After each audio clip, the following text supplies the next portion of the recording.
और आज हमने के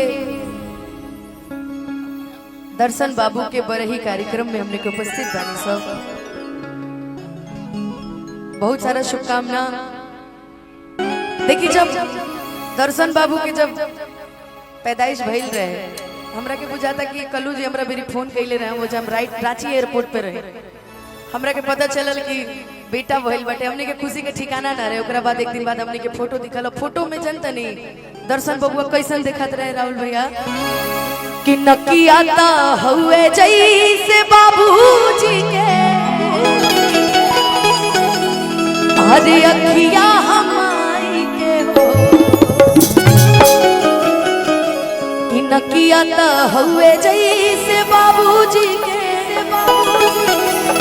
अरे अखिया तमाई के हो ए ललना मुहावा चनवा सुरु जहवा सगर हो जोर भइले हो ए ललना मुहावा चनवा सुरु जहवा सगर हो जोर भइले हो जुग जुग जिया सुला ललवा भवनवा के भाग जागल हो जुग जुग जिया सुला ललवा भवनवा के भाग जागल हो ए ललना लाल होई फूलवा के दीपक मनवा में आस लागल हो ए ललना लाल होई फूलवा के दीपक मनवा में आस लागल हो।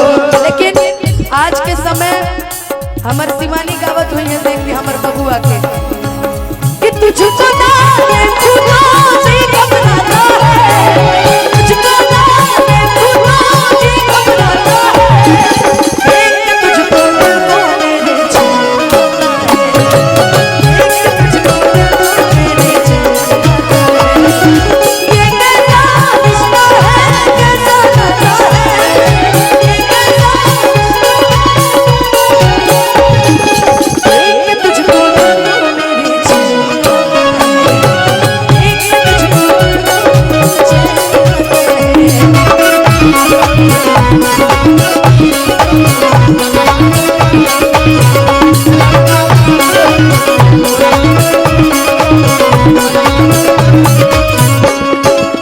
आज के दिनवा सुहावना रतिया लुभावना आज के दिनवा सुहावना रतिया लुभावना ए ललना तू बहरा बजला को धइया बजलवा उठे तो ए ललना तू बहरा बजला को धइया बजलवा उठे तो ए ललना तू बहरा बजला को धइया बजलवा उठे तो दिल को कहीं आराम नहीं एक तेरे सिवा इन होठों में कोई नाम नहीं बन गया मैं तेरा दीवाना मेरे से कुछ प्यार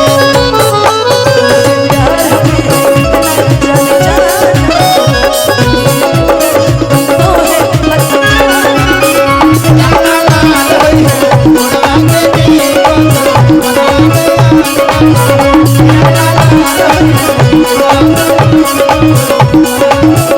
यही से तो मांगत नहीं हम पहले चूड़ी हरियारा काले आई है रे सहारा का पहिरी के नाच चमचा चूड़ी हरियारा काले आई है रे सहारा का पहिरी के नाच चमचा।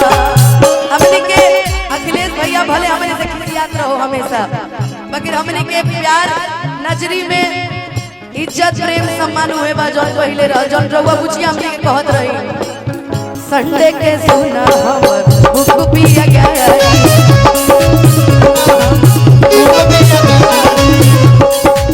चूड़ी हरियारा काले आई है रे सहारा का पहिरी के नाच चमचा हरियारा काले आई है रे सहारा का पहिरी के नाच चमचा।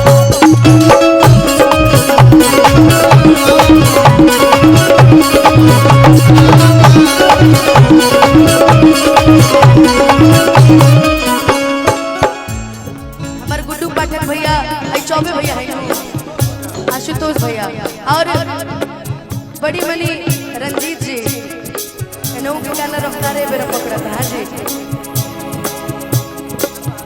फतेह बहादुर भैया अपने के बीच में उपस्थित बनी। आगे के लाइन बड़ा सुंदर बढ़े।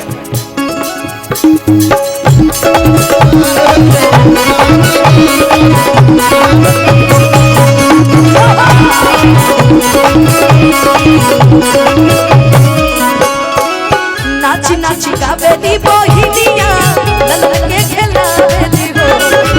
नाची नाची गावेली बहिनिया ललन के खेलावेली। आज महादेव जी से एगो आग्रह रही कि महादेव जी हमने के 2 साल बाद फिर कार्यक्रम करे जाए जब कल्लू जी के बेटी हो। हम कब कि हमें भूख लागल बा, हमने जल्दी से जल्दी खाना खियावे। हाँ, इस बात का भी ध्यान रखा जाए।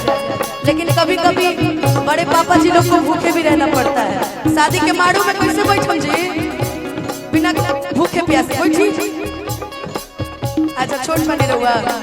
हम ये मनाई महादेव जी से कि हे महादेव जी 1 साल बाद 2 साल बाद 3 साल बाद चाहे 5 साल बाद हमने के फिर एक जगह कार्यक्रम करे आवल जाए सही सलामत रह जाए। तो 2 साल बाद अब ठीक बा 2 साल बाद राउर को में घी सकते भैया। 2 साल बाद 3 को कार्यक्रम में 1 साल में 3 को लड़का सन के मुंडन, दोनों लड़का सन के मुंडन, दोनों लड़का सन के बर्थडे, 4 को प्रोग्राम है साल भर। लेकिन हम चाहिए कि अब 2 साल बाद एगो बेटी हो को घर में। महादेव जी अगर बेटी देलू तो हम सोना के चीज गिफ्ट करे। इहो हम कहता नहीं आज यही मन से तारा के हम सोना के चीज गिफ्ट करब। ए सोना जुदा नहीं होगा। लेकिन आई बहन कहती है नाची नाची गावेली बहिनिया ललन के खेलावेली हो। नाची नाची गावेली बहिनिया ललन के खेलावेली हो।